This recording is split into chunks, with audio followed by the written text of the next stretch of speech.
Gloria al Señor por todo este entusiasmo que nos da de compartir su palabra, de escuchar cada día, de este tiempo de despertar que ha sido glorioso. Yo voy a ser vulnerable con ustedes y al principio yo dije, ay, pero despertar, pues ¿de qué? Si estamos despiertos. Pero realmente mis hermanos, cuando empezamos a permitir que el Señor nos hable y nos toque y nos muestre nuestra condición, ahí es cuando sabemos que estamos en ese letargo que hablaba el pastor hace un momento y que tenemos que despertar, porque son tiempos muy complejos, son tiempos oscuros, como decía el pastor, es la medianoche sobre la humanidad y es, wow, una cosa que tenemos que reconocer y que tenemos que ser parte de esa luz que alumbra en esa oscuridad de esta medianoche para el mundo. Yo voy a poner en manos del Señor mi vida y quiero que me acompañen en esta oración, por favor, los que están en casa. Señor, gracias te damos por este tiempo, gracias por esta mañana, gracias por tu fluir en medio de nosotros. Yo te pido, Señor, que seas usándome, que seas tomando el control de mis emociones y que sea tu palabra, Señor, llegando al corazón de mis hermanos. En el nombre de Jesús, amén y amén. Bueno, esta charla, porque pues decir que es una predicación sería muy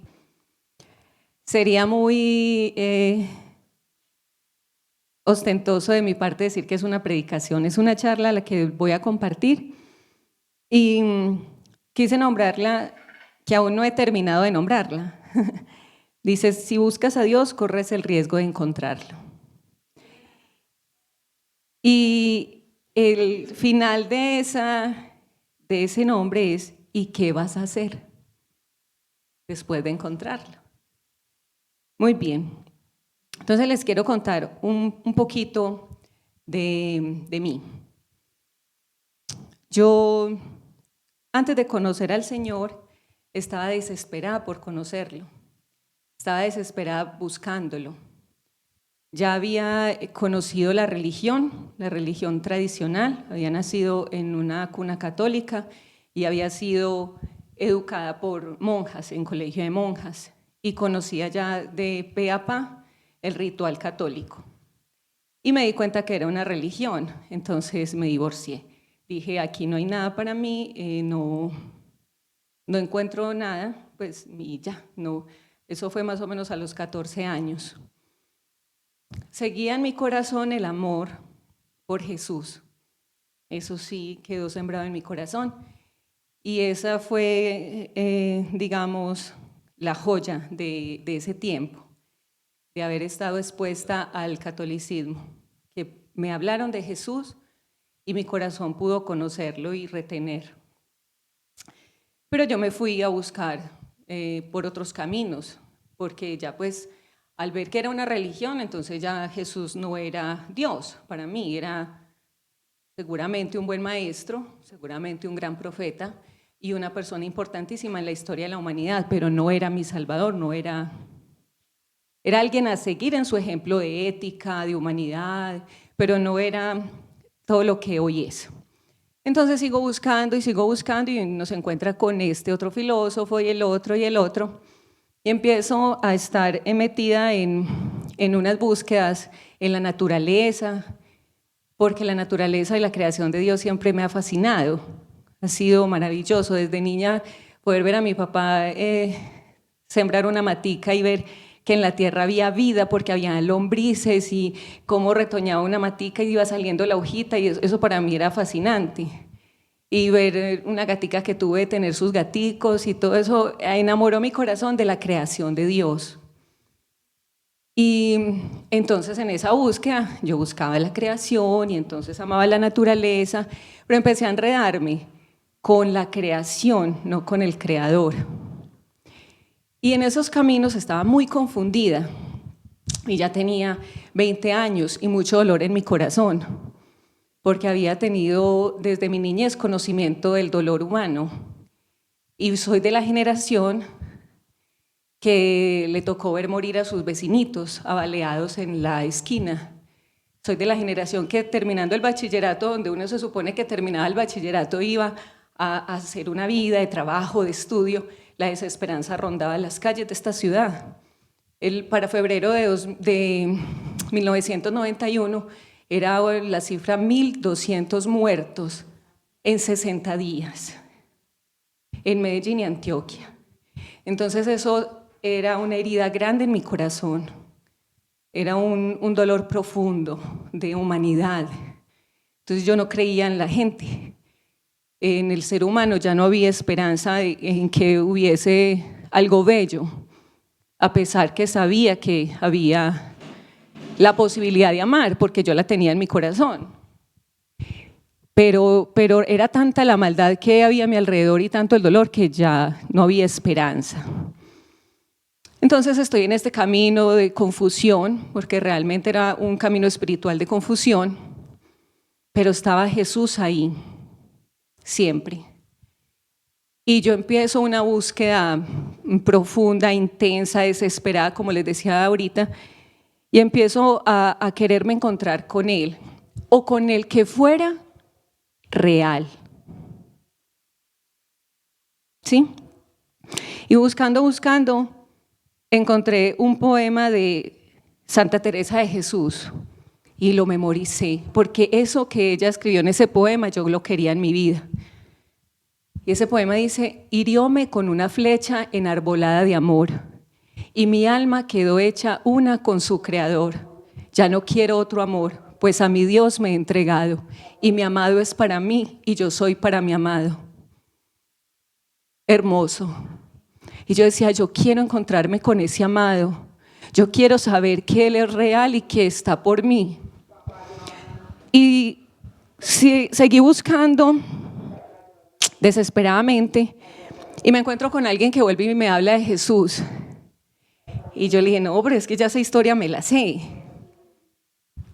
Yo ya sabía. Y empieza mi corazón a aprovechar y a intrigarse y a decir, bueno, si Dios existe, ¿por qué esto y todos los reclamos de la vida que usted quiera le hice? Y el Espíritu sabiamente a través de esta persona me contestaba, con amor, con paciencia, como el Espíritu es. Y convencía a mi corazón. Y entonces en un momento de mucha más desesperación, yo dije, listo, es Jesús, vamos a orar pues lo que usted me dice que oremos. Y yo dije en mi mente, extraterrestre, ser superior, lo que sea, si yo digo Jesús y pasa algo, es Jesús. Y no voy a creer ni me voy a dejar confundir más en nada. Si yo invoco a Jesús y algo pasa, es Él. Fue un pensamiento muy atrevido, realmente, pero Dios es misericordioso. Y en esa oración, Él vino a mi vida.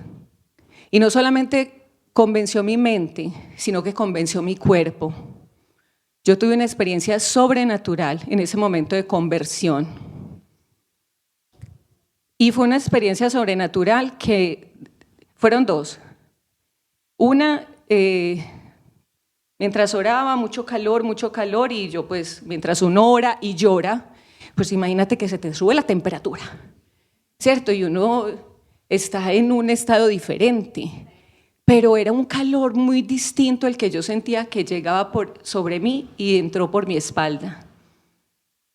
Y empecé a llorar más y a sudar más, y cuando terminé de llorar ya tenía paz. Mis circunstancias eran las mismas, nada había cambiado, pero tenía paz, una paz que sobrepasaba todo entendimiento. Y la segunda experiencia fue que, así como estoy parada ahora mismo, yo puedo sentir el piso, pero a partir de ese momento, de haber terminado esa oración, yo no sentía el piso. Y entonces yo miraba, sí estoy parada en el piso, pero no lo sentía. Y fue una sensación muy extraña que me duró una semana. Y cuando nadie me veía, yo saltaba para tratar de sentir el piso. Y era como si Dios me llevara. Y fue maravilloso. Y esa sobrenaturalidad de su manifestación a mi vida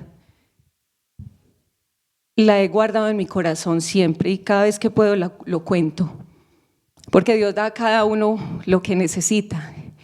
Y yo sé que Dios sabía que no me iba a convencer solamente de mi mente, pues como un argumento, porque yo estaba llena de argumentos, de historias, de teorías. Él necesitaba convencerme a través de mi cuerpo, a través de esa experiencia. Entonces sigo conociéndolo, sigo buscándolo y me encuentro con esta palabra hermosa de Efesios 5:14 que dice: despiértate tú que duermes y levántate de los muertos y te alumbrará Cristo. La primera vez que yo escuché eso, todo mi cuerpo se conmocionó. Fue impresionante, porque esa era mi condición. Yo estaba dormida espiritualmente y estaba andando en medio de muertos espirituales, porque a pesar de esa experiencia, los argumentos seguían luchando en mi mente y en mi corazón. Y cuando empiezo a preguntarme, ¿y qué es eso de que me alumbrara Cristo? Y lo sigo buscando, empiezan a quitarse como velos de mis ojos y empiezo a darme cuenta del mundo espiritual en el que estaba viviendo y que ese mundo natural que me tenía tan desilusionada, tan desesperada, tan desesperanzada, con el que había crecido, pues el lema digamos de mi generación y yo creo que todas las anteriores era: nace, crece, se reproduce y muere. Si acaso tiene un hijo, escribe un libro y planta un árbol, es correcto. Entonces yo decía, pues que eso es como muy poquito. Pues, o sea, tiene que haber algo más. Sobre todo porque ese nacer, crecer, reproducirse y morir se había cortado en mi generación muchísimo, porque ni siquiera se alcanzaron muchos a reproducir y muchos murieron demasiado jóvenes. Entonces empiezo a confrontar ese mundo natural. Espero ser clara cuando digo mundo natural, ¿cierto? El mundo de una vida sin el avivamiento del Espíritu, sin la fuerza y el fuego del Espíritu, sin Jesús en nuestra vida. Entonces ese mundo natural empieza a desdibujarse y a aparecer el mundo espiritual que Jesús quería para mí y que empezó a mostrarme. Y empieza a ver algo muy potente y que es la joya de todo lo que me ha mantenido en el Señor. Bueno, no es porque son tantas cosas tan maravillosas con el Señor, pero saber de su resurrección. Lo que yo he experimentado sobrenaturalmente, ahora sabía que Él era sobrenatural, que Él había vivido en un cuerpo, sufrido en un cuerpo, hecho los milagros que hizo y las maravillas que hizo en un cuerpo, había muerto, pero resucitó a un cuerpo, a su mismo cuerpo sano. Y además de eso fue llevado al cielo en cuerpo. Eso sobrepasaba el mundo natural que conocía. Lo sobrepasa. Y es algo que nosotros nunca podemos perder de vista. Nuestro pastor decía ahorita, es amarlo a Él, es anhelarlo a Él, es perseguirlo a Él, es buscarlo y correr el riesgo de encontrarlo.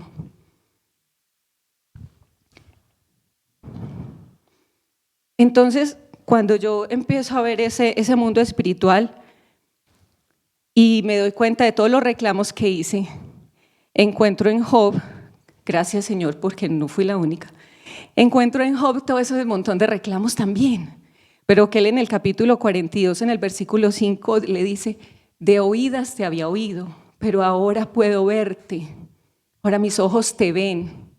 Y esa verdad ha permanecido en mí y quiero, mis hermanos, que de alguna manera pueda servir este testimonio de vida para que ustedes también permanezcan ahí, en ver verdaderamente al Señor, al autor y consumador de la fe, como nos exponía ayer Alejandra, no quitar la mirada de Él nunca, no podemos desviarnos de Él. Y respecto a nosotros, hay un asunto que tenemos que ser muy cuidadosos. Tenemos un cuerpo, Dios nos ha permitido tener un vehículo en el que movilizarnos por este mundo. Pero ese cuerpo puede ser o nuestro verdugo o nuestro aliado. ¿En qué sentido? El apóstol Pablo dice, el espíritu se contrapone a la carne y la carne al espíritu. ¿Por qué puede ser nuestro verdugo? Porque nuestro cuerpo es demandante. Ayer nos decía el pastor, hay que salir, hay que dejar un poquito de querernos tanto. Esta generación o este mundo de hoy dice, me tengo que cuidar, me tengo que ver bien, tengo que comer sano. Bueno, ni nada de eso está mal. Pero cuando se vuelve el centro de nuestra vida, cuidar el cuerpo, darle gusto, que cómo me visto, que cómo me peino, que cómo todo esto, nos olvidamos del espíritu. Y el cuerpo te va a decir, ay no, ese cabello así no, cámbieselo así. Que el cuerpo así no, cámbieselo de tal manera o haga tal cosa, ¿sí? Entonces es un pensamiento hedonista que se convierte en nuestro centro y no podemos permitir que nuestro cuerpo sea nuestro verdugo porque siempre va a querer más, nunca va a estar satisfecho y es como un caballo loco que si no le pones freno te lleva por delante. Entonces, este cuerpo puede ser nuestro aliado también, porque es capaz de soportar el sueño, porque es capaz de levantarse temprano, porque es capaz de ser entrenado para el mundo espiritual. Uno podría decir que los discípulos de Jesús fueron muy horribles, que gente, pues, quédense orando y él se fue a orar en Getsemaní. Quédense orando y él se fue a orar también. Y llega el Señor y quedó dormidos. Y él les dice, y no pudieron orar ni una hora. Y uno podría decir, pero lo vieron hacer milagros, resucitar muertos, dar la vista al ciego. O sea, y un ser sobrenatural al pie de ellos y se duermen. Uno podría decir, criticarlos y darles juete. Pero espere un momentico, que es que usted está en ese mismo cuerpo, que también le da sueño, que también le cuesta orar una hora, y que si usted no lo entrena, sale peor que los discípulos. Entonces, en ese sentido, nosotros tenemos que, ya el Señor hizo su parte, ya el Señor dio todo lo que iba a dar por nosotros, y ha dado más, a cada uno bendición tras bendición. Entonces nosotros, en respuesta a ese amor, tenemos que ser consecuentes y despertar y levantarnos.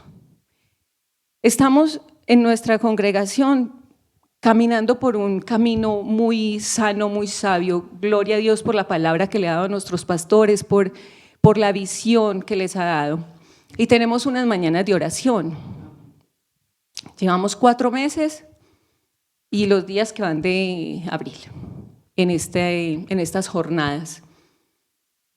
Y entonces cuando el pastor le dice a mi esposo que si nosotros queríamos estar y ser parte, mi esposo me dice, yo le digo, negro, creo que sí y lo necesitamos y va a ser muy beneficioso para nosotros, porque es un reto. 4 o 5 de la mañana usted duerme sabrosito. Si se ha desvelado a la 1, a las 2, a las 3, a las 4 y a las 5 está dormido. Y profundamente. Entonces usted esperar que suene el reloj para levantarse a orar. Cuando el cuerpo no ha sido entrenado. Cuando hemos estado en el letargo espiritual, donde nuestras oraciones son, Señor, gracias, tú eres bueno, te bendigo. Amén. Cuida mi sueño.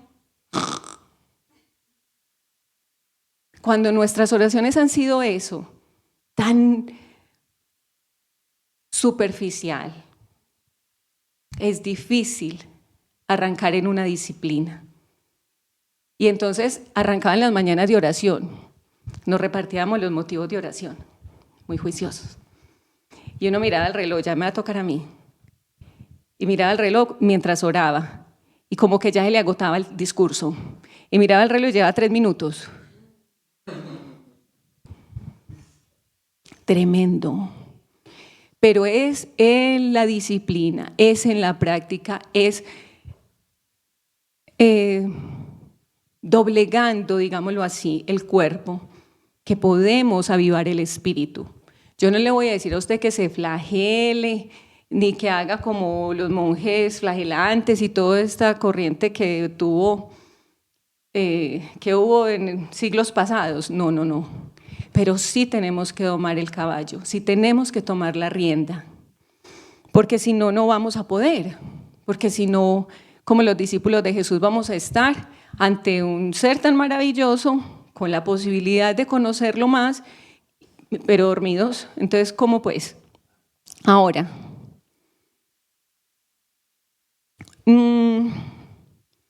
cuando yo me convertí entonces al Señor, cuando tuve la posibilidad de conocerlo, de caminar, de reconocerlo y decido bautizarme, yo tomo ese bautismo como un camino de iniciación y empiezo a pensar en estar militando en algo mayor que yo y empiezo a comprometerme a estar en este camino y a conocerlo más.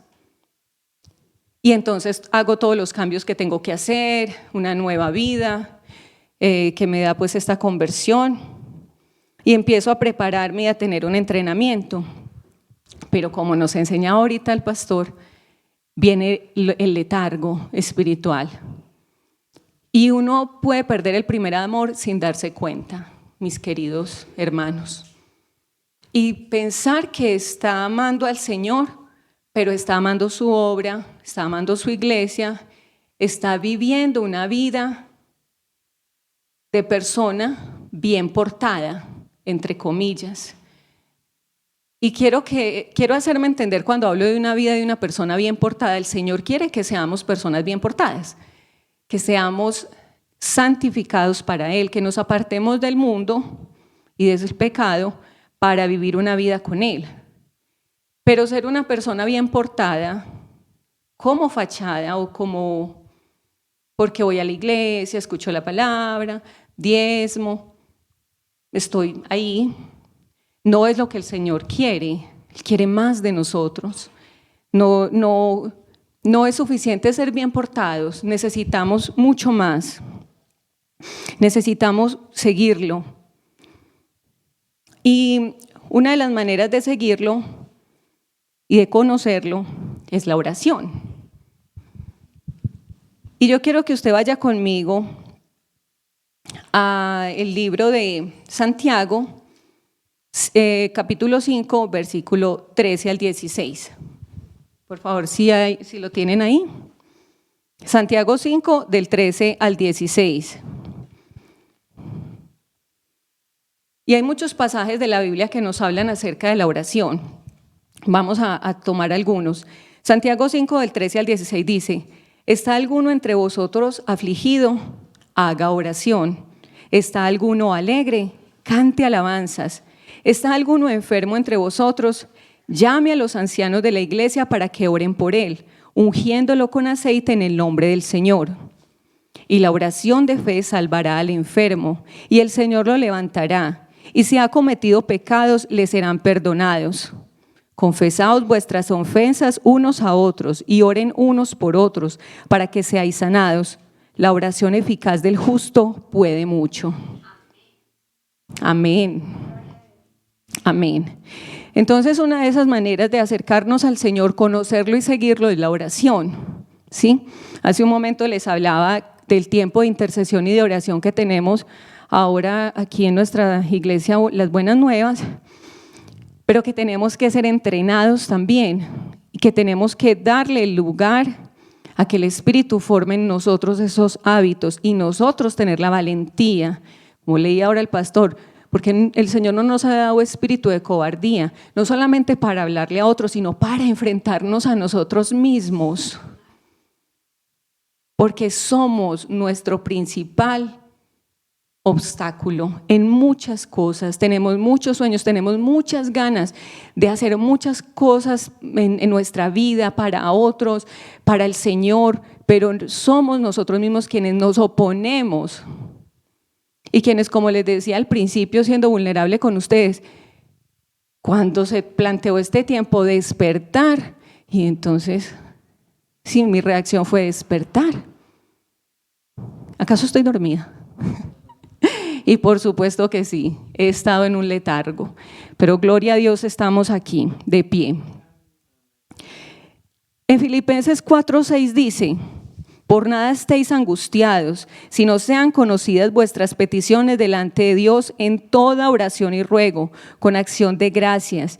Y la paz de Dios, que sobrepasa todo entendimiento, guardará vuestros corazones y vuestros pensamientos en Cristo Jesús. Amén. Siempre nos lleva al Señor la oración, la oración que nos guarda, la oración que nos da paz, la oración que nos restaura, que nos levanta, que es escuchada. Y en Efesios 6:18 dice: orad en todo tiempo, con toda oración y súplica en el Espíritu, y velad, ojo a esta palabra, y velad en ello con toda perseverancia y súplica por todos los santos y por mí, dice el apóstol. La palabra velad tiene que ver con estar atentos, alertas, despiertos, ¿sí? Y en esta porción aparece en 1 Tesalonicenses 5 del 16 al 18 dice: estad siempre alegres, nunca dejen de orar, sean agradecidos en toda circunstancia. Esta es versión Nueva Traducción Viviente, las anteriores son de la Reina Valera. Entonces hay una recurrencia a la oración como nuestra forma de conocer y de seguir al Señor, como nuestra forma de estar alertas y despiertos para estar en comunión con Él y con los hermanos. Como les decía hace un ratico, nuestras mañanas de oración, mis queridos hermanos, han sido un espacio maravilloso. Llevamos 4 meses y son 4 meses de ver oraciones contestadas, de ver oraciones donde el Señor se glorifica en medio de la enfermedad, en medio de la escasez, en medio de conflictos familiares, conflictos de pareja, en medio de situaciones muy difíciles. El Señor ha sido bueno contestando nuestras oraciones. Entonces yo los invito, hermanos, a que ese tiempo de las oraciones matutinas sea aún más nutrido por su presencia. Yo les invito a que se levanten en la mañana y nos acompañen en este tiempo, porque es necesario estar despiertos, conectados con el Señor, porque nos da fortaleza, nos da su poder, nos da dirección. Antes de las mañanas de oración yo me despertaba y daba gracias al Señor y bueno, comenzaba mi día, pero muy pronto sentía que mi paciencia se iba agotando, sentía que los afanes de ese día me iban sofocando. Entonces ya no había la misma dulzura, ya no había la misma paciencia con mis hijos, ya no había la misma paz en mi casa. Pero ahora con las mañanas de oración yo he podido sentir cómo el Señor ha trabajado en mi vida, en mi carácter, en que pueda mantener el control y tener más dominio de mí. Entonces yo les invito, mire, el día festivo, el 22, lunes festivo, orábamos esa mañana para que el Señor nos diera fortaleza de todas las cosas que ese día iba a traer. Y en mi caso personal trajo 2 noticias de 2 muertes. En ese puente murieron 2 personas que yo no conocía, muy cercanas, una de ellas sí. Y eso trajo profunda tristeza a mi corazón.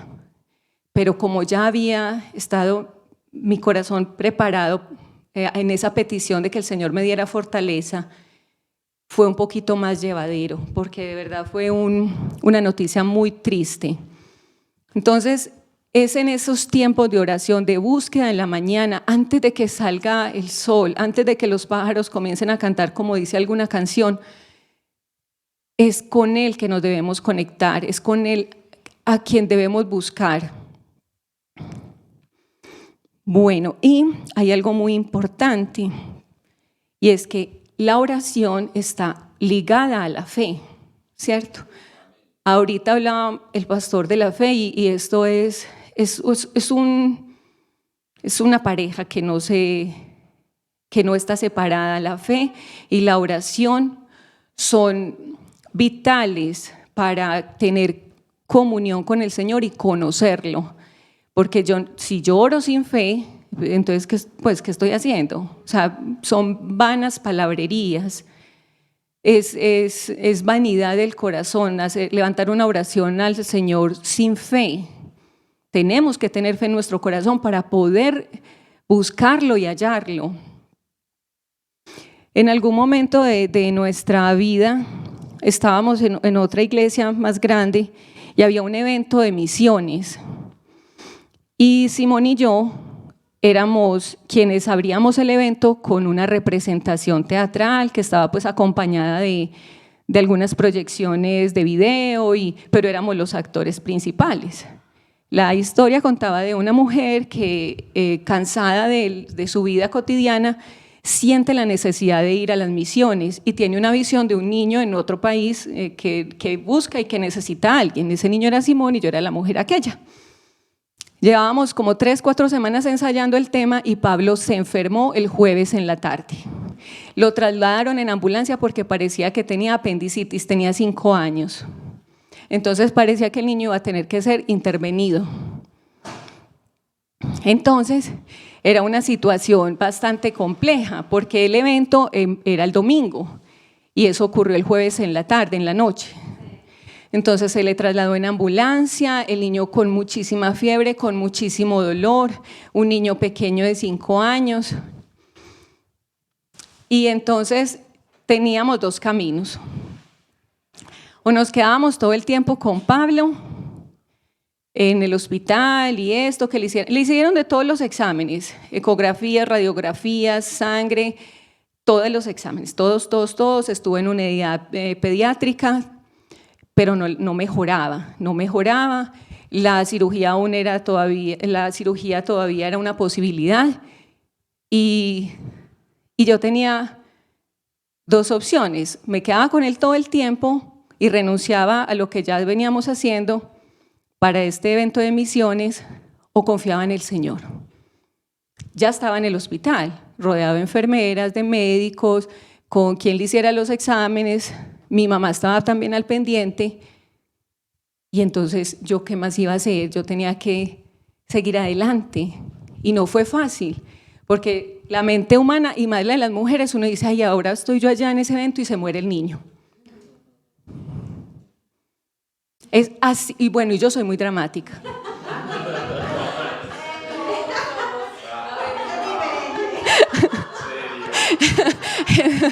Bueno, por algo amo el teatro, gracias, querido público.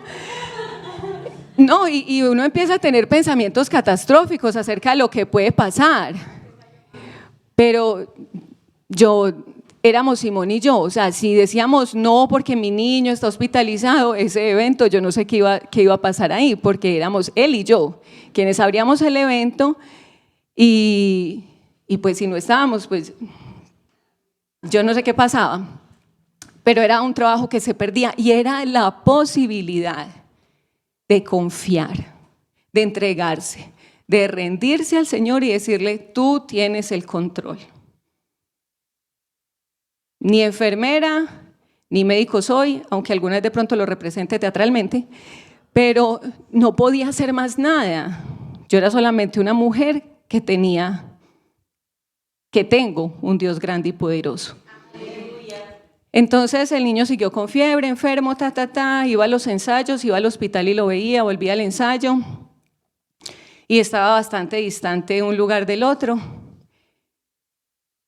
Pero el domingo, después de que terminamos el evento, Después de que el Señor se glorificó, a Pablo se le quitó la fiebre. Le entregaron el último examen y también estaba bueno. Descartaron posibilidad de cirugía porque ya no tenía nada y le dieron de alta diciéndome: señora, no sabemos qué tenía su niño, lléveselo para su casa porque no supimos qué tenía y tampoco supimos cómo sanó.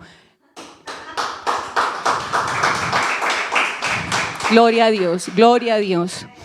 Entonces la fe tiene que estar siempre unida a una oración y a un corazón convencido de que no está perdiendo el tiempo cuando ora, que no está perdiendo el tiempo cuando eleva sus ojos al cielo y dice: Señor, y busca ayuda.